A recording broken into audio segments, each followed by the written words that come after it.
this is a group of kids who at the time had been suspected by their parents, assessed by ENT, and this is all just paradigms at the time. Had a sleep study that proved that these kids had obstructive sleep apnea, and these children were scheduled for surgery.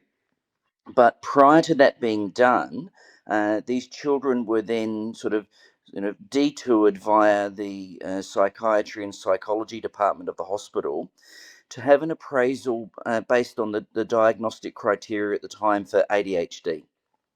And there was a huge number of kids that ticked all the boxes. Okay, so on paper, because ADHD doesn't have a blood test, it doesn't have an X-ray, it really just has a tick the box, process. These kids, ticked a lot of boxes, and they sort of said, well, you got a lot of kids here with ADHD, and then that was sort of put on hold. These children proceeded as planned to have their surgery, which again it was tonsils and adenoids. And then they looked at these kids 12 months later, so a year after the surgery.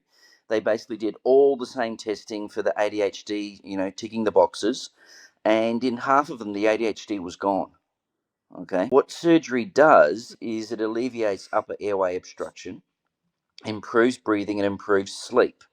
It improves daytime function as a result of all of the above. And what that means is these children are then back to functioning normal. So the issue is not really what people misconstrue this as, is that, oh, if your child has ADHD, we might be able to cure it with surgery. What this demonstrates is that these children could be easily misdiagnosed with ADHD